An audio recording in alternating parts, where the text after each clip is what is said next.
Hi guys, today we're in the Korean War Memorial Museum. This is the first statue that you see on the way in.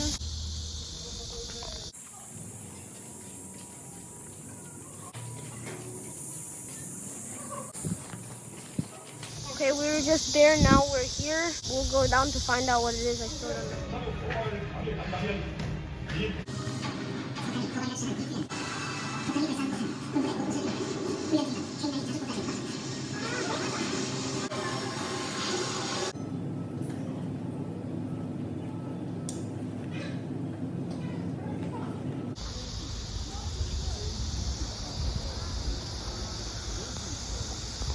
Okay, so this is the main building of the museum. It's absolutely huge. I think it's symmetrical. If you want peace, remember war. We're in the middle of this huge circle right here. And I think these are all the countries of the United Nations. So that's what we just walked past, all of them. Okay, so we're entering the museum, guys. Here's the combat report of Republic of Korea 8th Division. Here's a helmet. I like the tiger on the side. So this was at the time of the war, how much more North Korea had in power than South Korea. People, tanks, planes, ships. This is the regional constitution of South Korea, so it's real. These are all North Korea's guns during the war. They probably had some other weapons, but most of them were given by Russia because they had like an alliance. And this was South Korea's weapons. Like compared to North Korea, this isn't that much. So This is Order of Military Merit and ID card of General Lee. So this was a lunchbox and a bullet went through it. You can see right there. This is pretty interesting. Corn cob pipe used by General Douglas MacArthur.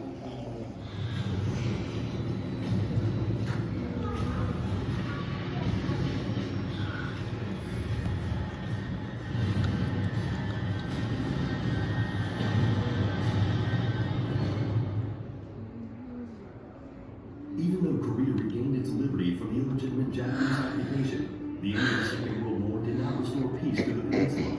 Instead, political and social tumults were worsened by ideological conflicts. As the United States and the Soviet Union effectively divided the peninsula in half, it also led to the standoff between the liberal democratic camp in the south and the communist camp in the north. Seeking to maintain the nation's historical commitment to liberty and peace, South Koreans focused on reviving the society and economy that had been left devastated by the Japanese rule. The North Koreans, influenced by communism from the Soviet Union and China, instead began to plot the reunification of the two Koreas through a Red Revolution, which was to have a catastrophic effect on all Korean people. The South, however, was completely kept in the dark regarding this plan of the North. North Koreans, in the meantime, began to prepare for attacking South Korea from multiple points, starting with small and localized aggressions and causing chaos and suspicion inside the South Korean society.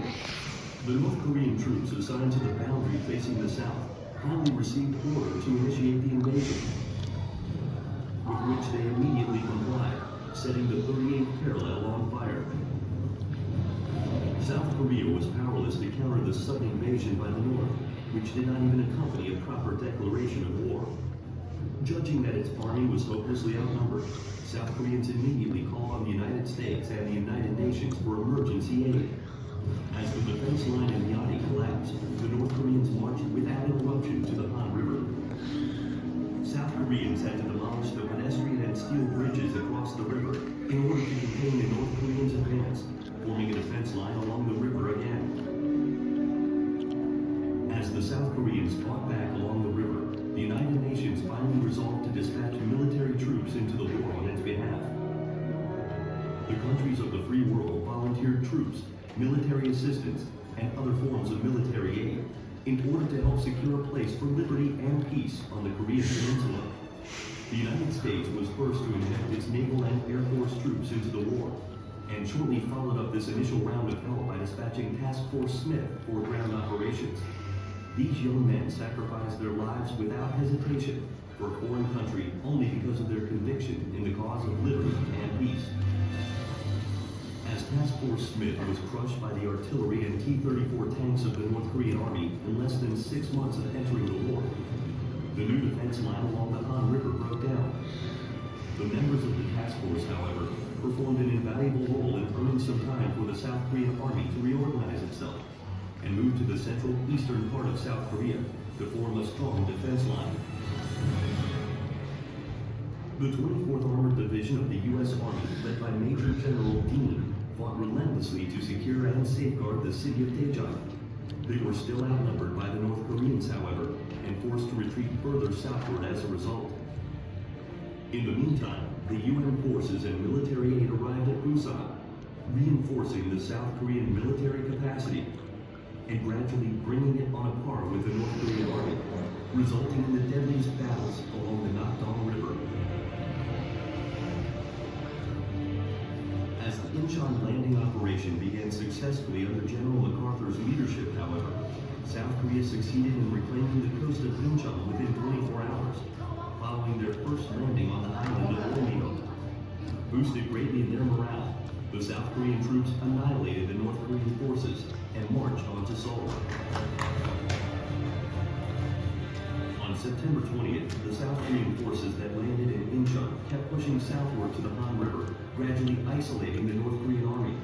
It did not take long until the North Korean army completely broke down, and the South Korean Marines were finally able to hoist the national flag on the roof of the central government building in Seoul. This dramatic event turned the war completely around in favor of the South Korean and UN forces, allowing them eventually to recover all areas south of the 38th parallel.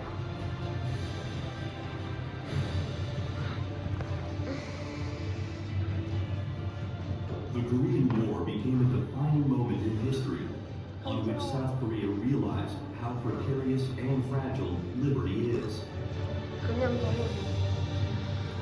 Records of this war also serve to remind South Koreans of their duty not to forget the countless young men from all around the world, as well as their own civilian soldiers and students who had valiantly sacrificed their lives. The Free Republic of Korea exists today because of their invaluable sacrifice and help. It is the duty of the survivors to keep telling and retelling what they have witnessed, so that no such tragic internecine warfare would befall this peninsula ever again.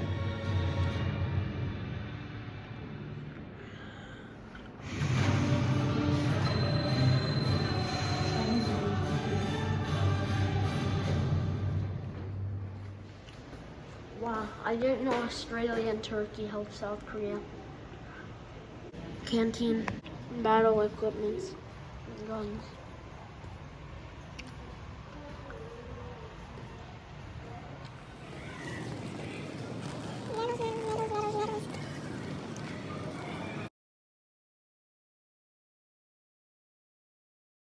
Okay guys, we just got out of the building. We didn't have time to visit everything, but we're going back. Okay guys, so we're back at this area. That was our day at the Korean War Museum. So please like and subscribe.